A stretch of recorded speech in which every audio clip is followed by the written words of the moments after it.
Sistema digestivo, boca. Los labios. Son repliegues musculares móviles que limitan la hendidura bucal.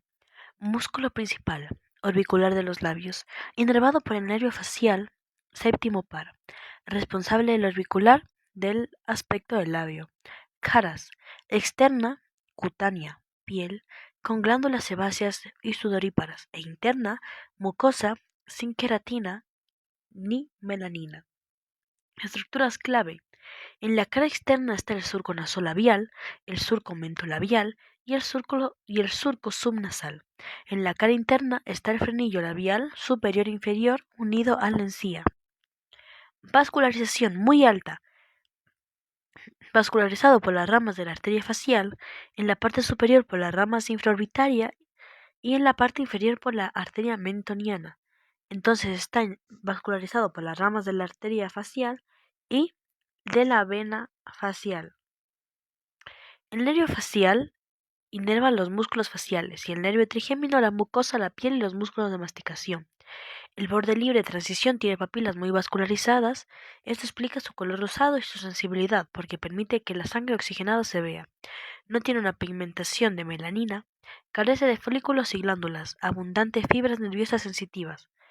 El borde libre de los labios, como dato, llamado bermellón o zona de transición, es una región especializada que donde si tuviéramos folículos pilosos en los labios, nos crecería vello en la zona donde besamos o donde comemos, lo cual dificultaría la sensibilidad y la higiene.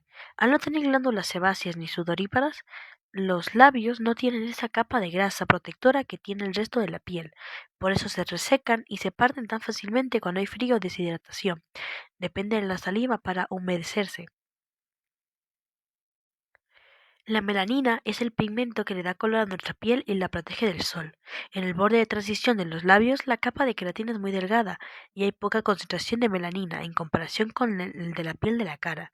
Al ser la piel casi transparente en esa zona, permite que el color de la sangre que circula por las papilas vasculares o capilares muy superficiales se ve a través de ella. También tenemos los ganglios submandibulares y submentonianos. Sensibilidad. Poseen para esto abundantes terminaciones nerviosas. En niños es el órgano principal de reconocimiento táctil. Mejillas o carrillos. Músculo principal. Bucinador. Es el armazón lateral de la boca y ayuda a mover el alimento hacia atrás hacia las arqueadas dentales durante la masticación. Cuerpo adiposo de Bichat. Es un acúmulo de grasa muy desarrollado en niños, conocido como cachetes, para la succión. En adultos se puede retirar estéticamente. Bichectomía. Detalle anatómico crítico. A nivel del segundo molar superior desemboca el conducto de Stenón de la glándula parotidia. Cavidad bucal. Divisiones y límites. Se divide en dos partes por las arcadas dentales. Borde alveolar superior, del maxilar y de la mandíbula. Primero, el vestíbulo, que es el espacio entre los labios o mejillas y los dientes. Y segundo, la cavidad bucal principalmente dicha, que va desde los dientes para atrás. Su techo es el paladar duro, maxilar y palatino. Las paredes laterales, los carrillos. El piso, principalmente la lengua y el músculo miloideo, el suelo de la boca. Límite posterior, istmo de las fauces, que hace una comunicación con la orofaringe. Suelo de la boca y frenillo lingual. Músculos supraioideos, o sea, miloioideo, que es el principal, genioideo y vientre anterior del digástrico. Frenillo lingual es un pliegue mucoso que une la lengua al suelo. Anquiloglosia es una patología donde el frenillo es demasiado corto o grueso que causa problemas de lactancia en bebés y dificultades de dicción de las letras R y L en niños. Carúnculas sublinguales. A los lados del frenillo donde se desembocan los conductos de las glándulas submandibulares y sublinguales. Como dato, el conducto de la glándula submandibular o conducto de Wharton de Wharton, esta glándula tiene un solo conducto principal. Este conducto viaja por el suelo de la boca y termina exactamente en la caróncula sublingual, esa pequeña bolita o papila que tienes a cada lado del frenillo de la lengua. Pero los conductos de la glándula sublingual no tiene un solo conducto, sino que tiene un conducto mayor y varios conductos menores llamados conductos de Rivinus. El conducto sublingual mayor o de Bartholin, este suele unirse al conducto de la submandibular para desembocar juntos en la caróncula sublingual. Los conductos sublinguales menores, que son de 8 a 20 conductos pequeñitos, estos no van a la carúncula, sino que desembocan directamente a lo largo de todo el pliegue sublingual. Paladar y anillo de Waldeyer. Paladar duro, formado por apófisis palatina del maxilar y láminas horizontales del palatino, presenta el rafe palatino hacia adelante y termina en un relieve conocido como la papila incisiva o tubérculo palatino con relación con el orificio palatino anterior. Paladar blando o velo del paladar. Es una estructura muscular móvil con la úvula en el centro y su función es elevarse durante la deglución para comer, para cerrar la nasofaringe y evitar alimentos que vayan a la cavidad nasal. Tenemos los arcos del paladar, que van desde la úvula. Primero, el arco palatogloso que va desde la úvula hasta la lengua, este está anterior, y el arco palatofaringeo, que va desde la úvula hacia la faringe, y este está posterior.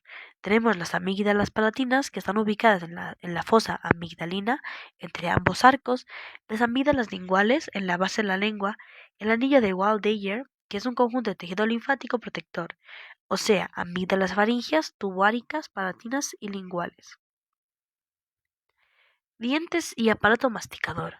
Articulación gonfosis o gonfosis, que es un tipo de articulación fibrosa entre el diente y el alvéolo. Tipos de dentición: temporal o decidua o de leche. Son los 20 dientes, 2 incisivos, un canino, 2 molares por cuadrante y no tienen premolares. Definitiva: 32 dientes, 2 incisivos, un canino, 2 premolares y 3 molares por cuadrante.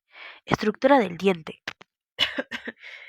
Tiene una corona, que es la parte visible cubierta por esmalte, el tejido más duro del cuerpo, que es el 95% de calcio, el cuello, que es la unión con la encía, la raíz insertada en el hueso, cubierta por cemento, y la cavidad pulpar que contiene vasos y nervios, o sea, tejido vivo. Importancia clínica del esmalte. El desgaste en la cara posterior de los dientes puede indicar bulimia, o sea que el ácido gástrico correa el esmalte y puede decir que esté vomitando, ¿no? Articulación temporomandibular. En el hueso temporal y las cabezas mandibulares o cóndilos mandibulares, la utilidad principal es la masticación y la superficie de la cabeza tiene un revestimiento fibrocartilaginoso. La mandíbula tiene movimientos de propulsión, que es hacia adelante, y se encarga por el peritigoideo lateral, ayudado por el peritigoideo medial. El proceso de retropulsión, que se encarga las fibras posteriores del temporal, fascículo profundo del macetero, geneoideo y digástrico. Tenemos la elevación, A, que se encarga el temporal, macetero, peritigoideo medial. Y depresión, que se encarga la gravedad, el digástrico, el geneoideo y el miloioideo. Hablemos del sistema masticador, un poquito más a fondo. Aparato masticador, componentes y función. Abertura cefálica o boca. Tiene órganos que le ayudan a triturar para que sean absorbidos. Se le llama abertura cefálica del tubo digestivo por razones anatómicas y direccionales. Abertura porque es el orificio de entrada del tubo digestivo. Cefálica porque está ubicada en el extremo cefálico, es decir, en la región de la cabeza. Céfalo viene del griego céfale, o sea, cabeza. Y tubo digestivo porque forma parte del conducto continuo que va desde la boca hasta el ano. En anatomía se describe el cuerpo usando ejes y extremos. El tubo digestivo tiene una abertura cefálica, la boca, inicio, arriba hacia la cabeza, y una abertura caudal, el ano, final hacia abajo. Está conformado por huesos maxilares y mandíbula. mandíbula superior y mandíbula inferior. Dientes implantados en los bordes alveolares es una zona que sostiene y rodea los dientes en ambos huesos. Sobresaliendo los dientes de la mucosa bucal. Articulación temporomandibular. Conecta el cráneo con la mandíbula y permite el movimiento mandibular. Músculos masticadores. Movilizan la mandíbula para realizar la masticación. Funciones e importancias biológicas de los dientes. Coloración blanca. Consistencia dura, implantados en la encía o gingiva. Masticación. Fragmenta o tritura los alimentos para facilitar la digestión. Fonación. Ayuda a la formación de ciertos sonidos y articulación del habla.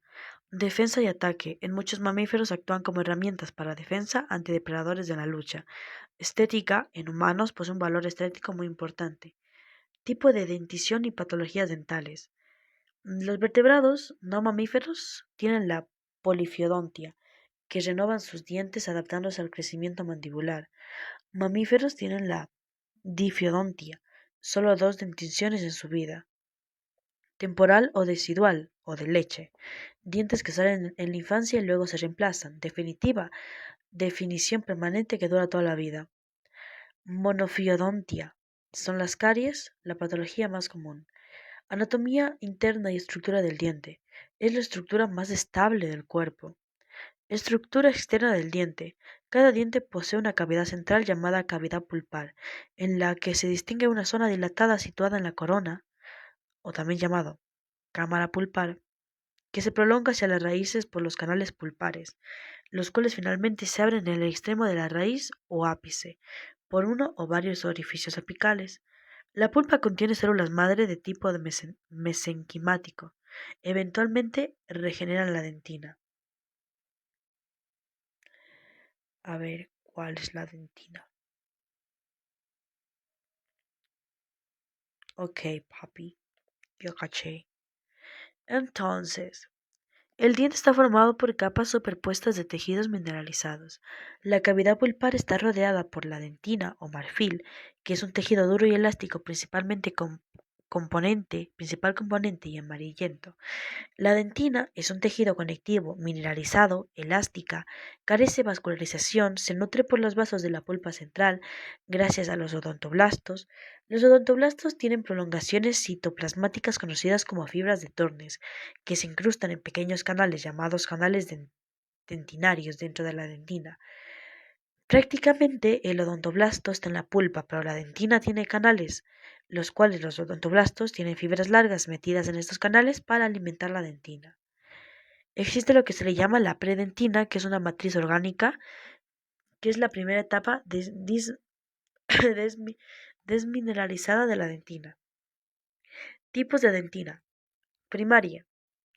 Formada durante el desarrollo inicial del diente, mayor parte del diente. Secundaria. Producida lentamente después de la erupción del diente, se continúa a lo largo de la vida, reduce la cámara pulpar con el tiempo.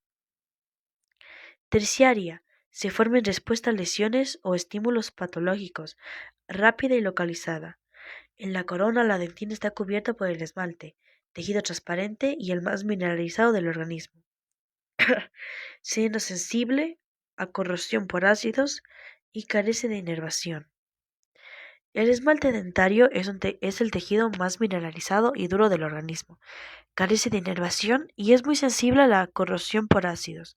Su formación se realiza en los esbozos dentarios gracias a las células epiteliales especializadas llamadas ameloblastos, los cuales desaparecen una vez formados el esmalte. En la raíz, la dentina está cubierta por el cemento, un tejido opaco con función de anclaje. El cemento es un tejido mineralizado parecido al hueso compacto que permite anclar las fibras de colágeno que unen al diente con el hueso alveolar. A diferencia del esmalte, el cemento sí puede ser producido durante la vida por células llamadas cementoblastos. No posee vascularización ni capacidad de remodelación activa, pero sí es importante para la fijación dental. Pulpa dental, terminaciones nerviosas. La información sensitiva y dolorosa contiene los odontoblastos y contiene células madre. Límite anatómico. El surco cervical delimita entre la corona y la raíz y se observa externamente como una línea que se separa el esmalte del cemento. Unión entre los dientes y los alvéolos dentarios. Periodonto. Es el conjunto de cosas para sujetar los que de los dientes, incluido cemento, mucosa de la encía, ligamentos periodontal, por una articulación conocida como confosis alveolodentaria. Hay algo llamado el ligamento periodontal, que agarra los dientes a la superficie, dándoles amortiguación, de información características del alimento, de información sobre las características del alimento para saber cuánta fuerza se necesita. Está formado por fibras colágenas en renovación constante que permiten la suspensión del diente. Hay fibras de la cresta, fibras horizontales, fibras oblicuas y fibras apicales. Las fibras de cresta evitan la extrusión. Las fibras horizontales resisten las fuerzas laterales. Las fibras oblicuas evitan la intrusión y lateralidad, y las fibras apicales evitan el movimiento en la región apical.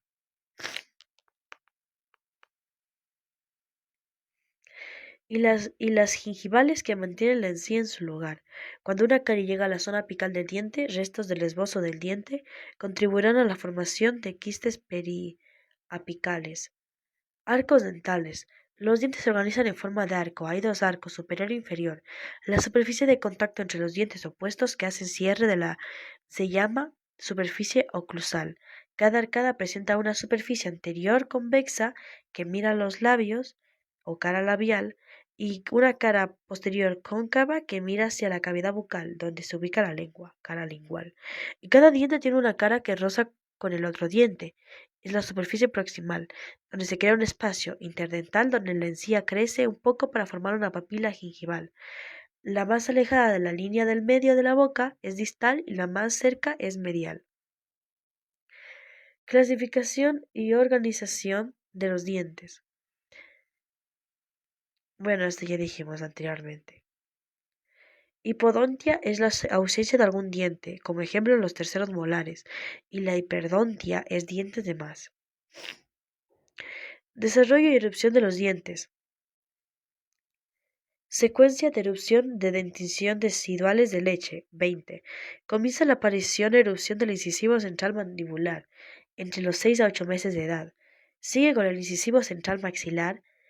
Luego aparecen los incisivos laterales, posteriormente los primeros molares, después los caninos, finalmente los segundos molares. El proceso de erupción dental ocurre más temprano en mujeres que varones. Cada 6 meses aproximadamente salen 4 dientes nuevos.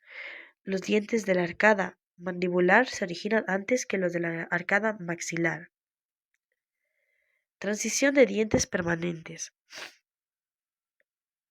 Secuencia en la arcada maxilar de los dientes permanentes. Primer molar, incisivo central, incisivo lateral, primer premolar, segundo premolar, canino, segundo molar, tercer molar. En la arcada mandibular, el canino aparece antes que los premolares. El periodo entre 6 a 12 años de dentadura mixta. Vascularización de los dientes. Arterias que irrigan los dientes. Dientes y periodonto está vascularizado por la rama maxilar y mandibular del trigémino, y la irrigación sanguínea es por ramas de la arteria maxilar. Piezas dentarias superiores están dadas por el nervio maxilar. Son irrigadas por las arterias alveolares superiores, también parte de la maxilar. Entonces sería irrigadas por la arteria alveolar superiores, posterior y anteriores, que llegan a cada diente gracias al plexo dentario superior. Las arterias posteriores se originan del segmento peretigopalatino de la arteria maxilar y penetran en los alvéolos dentarios a través de conductos alveolares posteriores ubicados en la tuberosidad del maxilar. Las arterias anteriores se originan en la arteria infraorbitaria, rama del maxilar, y descienden junto con los nervios del mismo nombre por la pared del seno maxilar hasta los alvéolos incisivos y caninos. Piezas dentarias inferiores están dadas por el nervio alveolar inferior. Son irrigadas por la arteria alveolar inferior que nace de la arteria maxilar y acompaña al nervio alveolar inferior gracias al plexo dentario inferior. Esta arteria discurre por el conducto mandibular y emite finas ramas que irrigan las raíces de los dientes, periodonto y encías.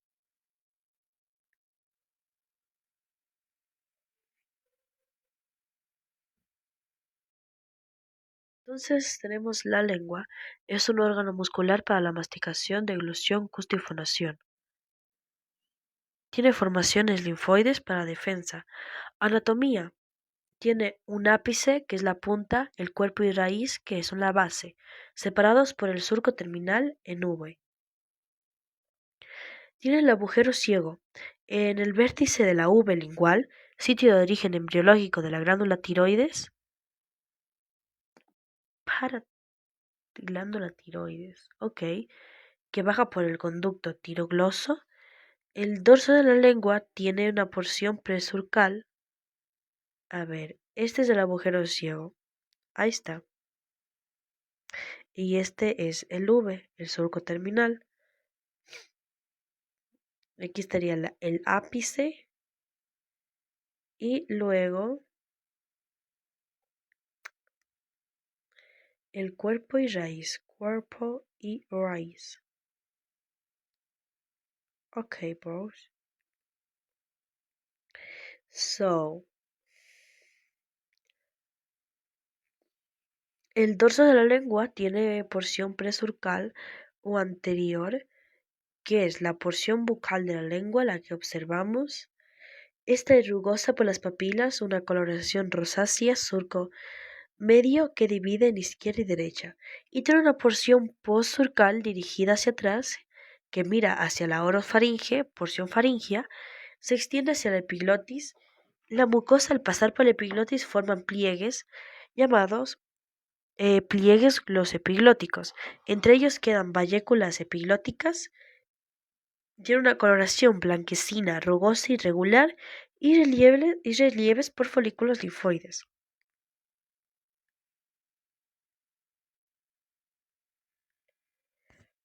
Vascularización. Su vascularización es por la arteria lingual, rama de la carótida externa, vena lingual que drena en la vena yugular interna, linfa, ganglios submentionanos, submandibulares, cervicales, laterales profundos. Inervación. De manera motora, el nervio hipogloso inerva músculos extrínsecos e intrínsecos. Sensibilidad general, o sea, del tacto, es el trigémino en las 2/3 anteriores y el glosofaringio en el 1/3 posterior. Y sensibilidad especial, o sea, gusto, es el facial, que por la cuerda del tímpano que inerva la mucosa. Entonces, para la sensibilidad especial, o digamos gusto, da el facial por la cuerda del tímpano que inerva la mucosa y el área presurcal en los 2/3 anteriores y el glosofaringio en el 1/3 posterior. Y el nervio bajo, perdón, nervio vago, desde la epiglotis hacia abajo del cuerpo. Los músculos, por músculos extrínsecos, son esqueléticos, geniogloso, hipogloso, estilogloso y condrogloso, y cambian la posición de la lengua. Y intrínsecos, recubiertos por la túnica mucosa, son el longitudinal superior, longitudinal interior, transverso y vertical, que cambian la forma de la lengua. Tenemos glándulas salivales mayores. La saliva humedece, lubrica, limpia las mucosas de la boca y faringe y inicia procesos digestivos, contribuye al gusto al humedecer papilas gustativas. Tenemos que las amígdalas, mejor dicho, las glándulas se clasifican funcionalmente en serosa, o sea, rica en amilasa, y en mucosa, rica en mucina o mixta.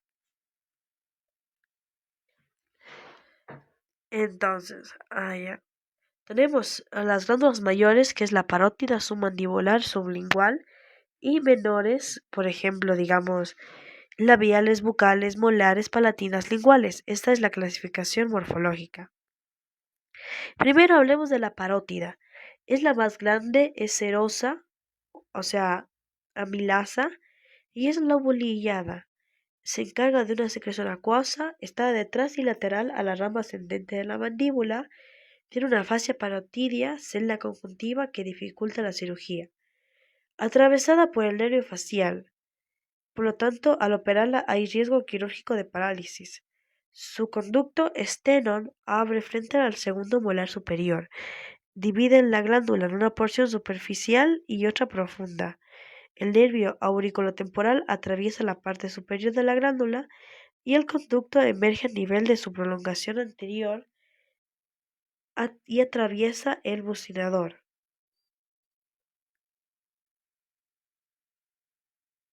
Hey Google,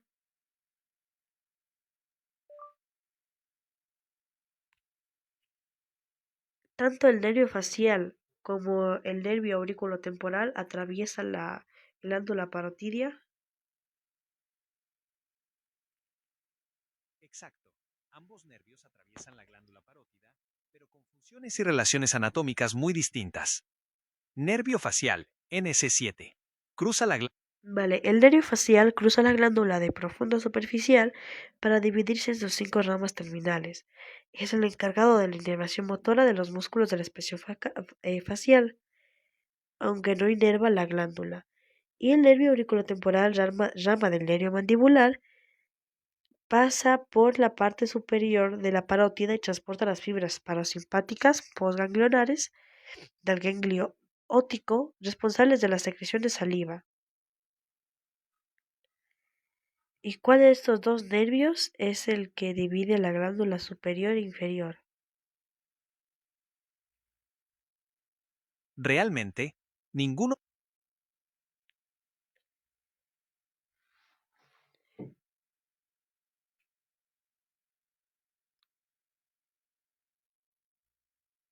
Eh, ya, entonces el nervio facial lo divide la glándula en una porción superficial y otra profunda. Es atravesada en sentido vertical por la arteria carótida externa y la vena yugular externa. Su base corresponde al conducto auditivo externo, articulación temporomandibular y arco cigomático. Sus límites son la rama de la mandíbula adelante, la apófisis mastoidea atrás, la apófisis estiloides medialmente y la articulación temporomandibular y el conducto auricular externo, auditivo externo arriba. Está irrigada por ramas parotidias que vienen de la arteria carótida externa, sangre venosa recogida por la retromandibular, la linfa drena los ganglios parotidios que llegan a los ganglios cervicales y profundos, la glándula recibe fibras parasimpáticas del sistema del nervio glosofaringeo, las fibras postganglionares se incorporan al nervio auriculotemporal para alcanzar las glándulas de la parótida y estimular su secreción. Vamos con la glándula submandibular. Es mixta, su conducto se llama de Wharton y abre en la carúncula sublingual. Su situación es medial y debajo del cuerpo de la mandíbula, detrás del miloideo. Corresponde al triángulo submandibular o digástrico. Es una glándula mixta con predominio de las células serosas sobre las mucosas. Su tamaño es aproximadamente la mitad de la parótida. Arterias. Arteria facial, rama del CE, pasa encima de la glándula. Venas. Vena facial termina en la vena yugular interna, formando el... Hey Google, hablando de venas, ¿qué significa TVT-LFF?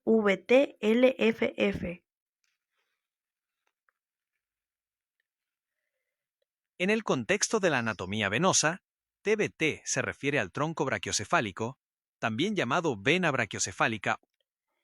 No, ¿qué significa TV? Hey Google, hablando de venas, ¿qué significa TVT-LFF?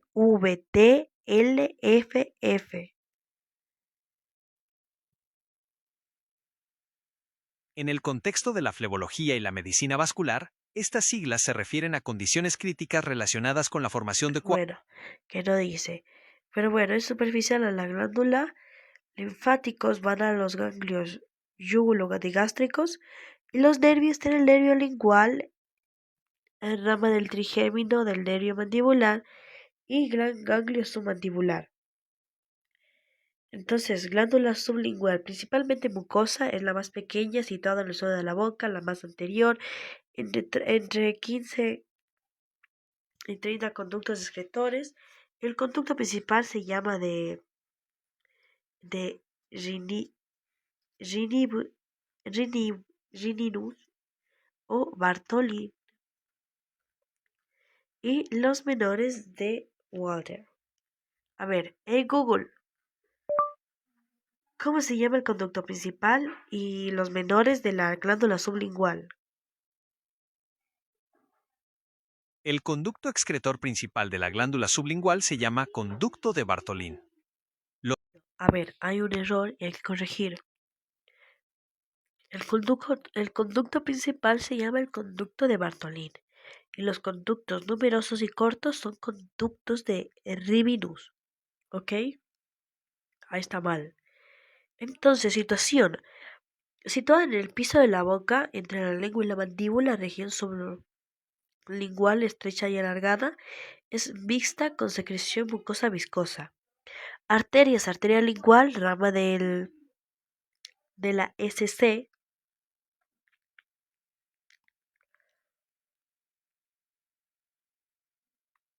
que no se me ocurre que puede ser SC. Google. Aquí dice que la arteria lingual es rama de la CE. ¿Qué es CE?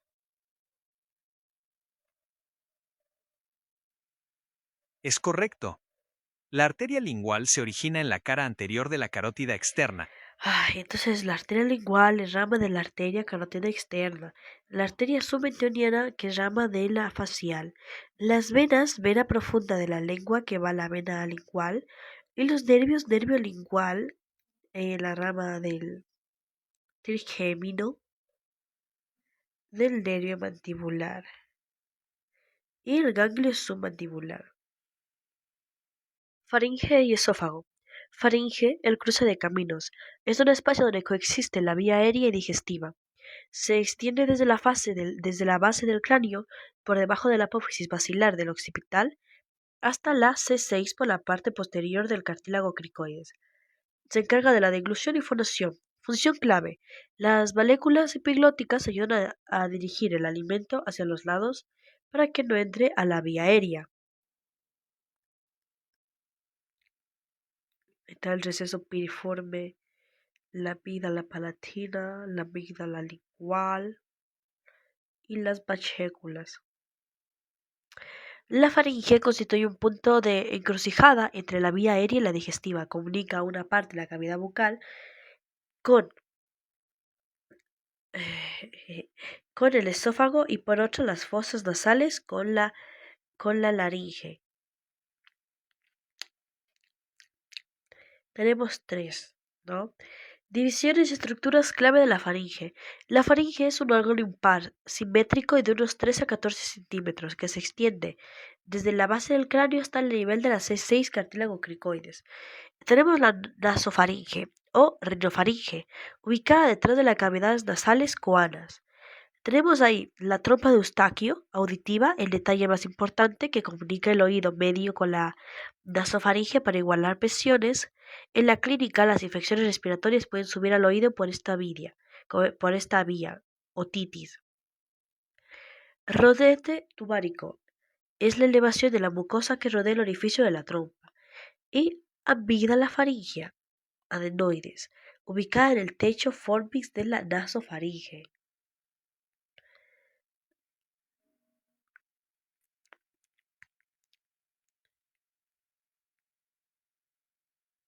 Ya. Orofaringe o bucofaringe, ubicada detrás de la cavidad oral, istmo de las fauces, límites del paladar blando hasta la epiglotis, amígdalas palatinas entre los arcos palatoglosos y palatofaringeos, laringofaringe o hipofaringe, desde la epiglotis hasta la C6, que es el inicio del esófago, Las moléculas epiglóticas son depresiones entre la lengua y la epiglotis que dirigen el alimento, y los recesos piriformes son canales a los lados de las entradas de la laringe que guían el bolo alimenticio hacia el esófago. La importancia en la clínica: cirrosis. La porción inferior del esófago drena hacia la vena gástrica izquierda, coronaria estomáquica, la cual va a la vena porta. Si hay una obstrucción en la porta, cirrosis, la sangre busca salida por el plexo esofágico hacia las venas ácigos, sistema de la cava. Este exceso de presión infla las venas y crea varices esofágicas, que si se rompen causa hematemesis, vómito o sangre. El anillo linfático de Waldeyer. En la primera barrera de defensa inmunológica, en la entrada de los tractos digestivo y respiratorio, está formado por amígdalas.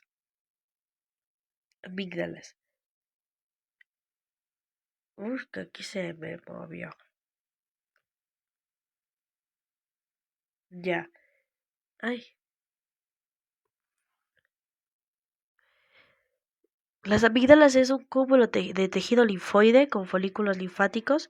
Es una formación de glóbulos blancos, protección y defensa, y producen linfocitos T y B para crear anticuerpos específicos. El IgA y la, ¿qué es el IgA? El IgA, que es inmunoglobulina A, es un tipo de anticuerpo. Los anticuerpos son proteínas producidas por las células del sistema inmune, específicamente por los linfocitos B, convertidos en células plasmáticas, para identificar y neutralizar invasores como bacterias y virus. Existen varios tipos de inmunoglobulinas, ¿no? Pero la IgA es la especialista en las mucosas. Tenemos la amígdala faríngea, que es la única en el techo de la nasofaringe. Es impar, techo y pared posterior de la nasofaringe. Las amígdalas tubáricas alrededor del orificio de la trompa de Eustaquio. Amígdalas palatinas, las que vemos a los lados del istmo de las fauces, y las amígdalas lingual, que están en la base de la lengua detrás de la uve lingual. La amígdala lingual es impar a nivel de la lengua, y pues ya dijimos dónde está. Y dijimos eso. Musculatura e inervación de la faringe. Están los músculos constrictores, superior, medio e inferior, que estrujan y propulsan el alimento hacia abajo. Sí, eso no nos interesa.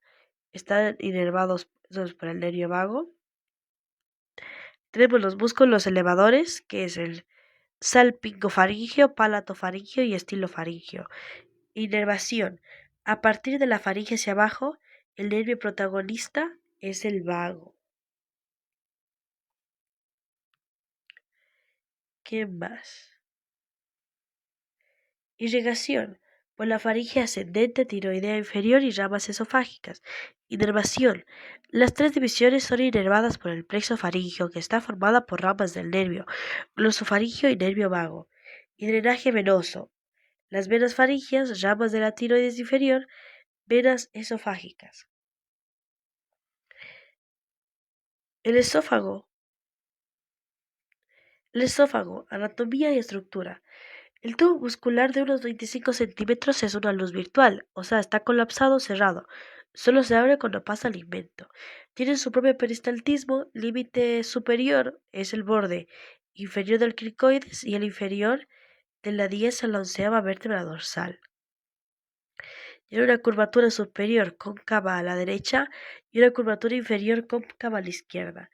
Esta posición lo mantiene en su relación con la faringe, el estómago, la pleura y el peritoneo.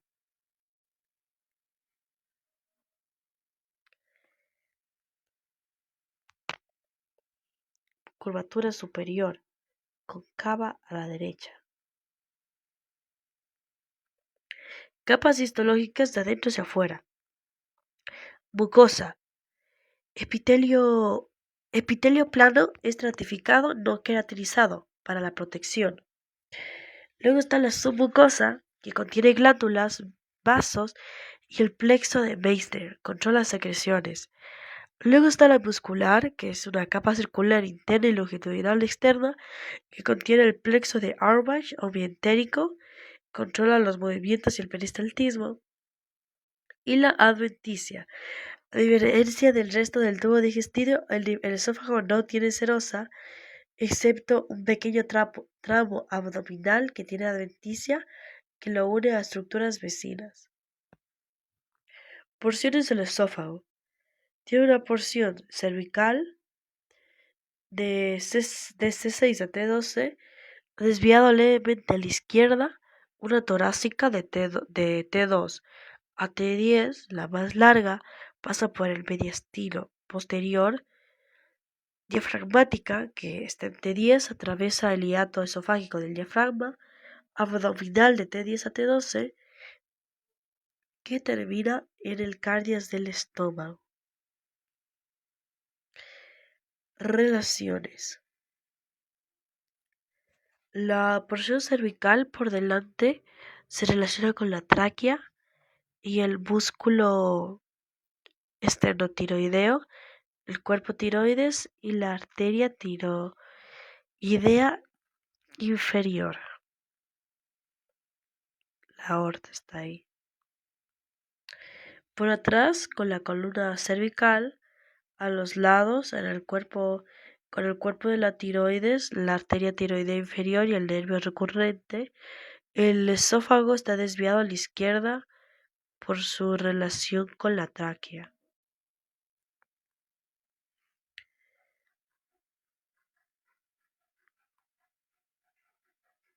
En la porción torácica, por delante está la tráquea y el bronquio izquierdo. Por los lados, a la derecha con la pleura mediastínica derecha y el callado de los ásicos. A la izquierda con la pleura y el pulmón izquierdo. Por arriba y la aorta descendente por abajo. En su porción diafragmática está rodeado por las fibras del diafragma que le sirven de esfínter. Y en su porción abdominal está en contacto por delante con el neumogástrico izquierdo y el lóbulo izquierdo del hígado, por detrás con el neumogástrico derecho, los pilares del diafragma y la aorta, a la derecha con los lóbulos del Spiegel y a la izquierda con el fundus gástrico.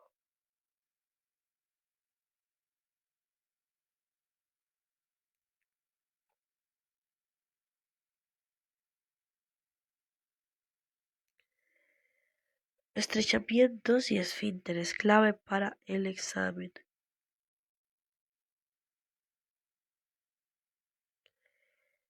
Estrechamientos tenemos. El esófago tiene 3 estrechamientos fisiológicos donde se pueden atorar los objetos extraños. Entonces saquemos unas ideas principales de lo que hemos hablado hasta ahora. Boca, esófago y faringe, ¿no? Entonces, tenemos primero que la boca es un músculo impar. El músculo más importante es el auricular de la boca. Está dado por el nervio facial. El nervio facial inerva los músculos de la expresión facial y está dado también por la carótida externa, que lleva el origen de la sangre que llega a la cara. El músculo más importante de las mejillas es el bucinador. Algo importante es el conducto parotidio, que desemboca en el segundo molar superior atravesando el bucinador. Debajo de la lengua está el frenillo lingual. Las carúnculas a los lados del frenillo desembocan las glándulas sublinguales.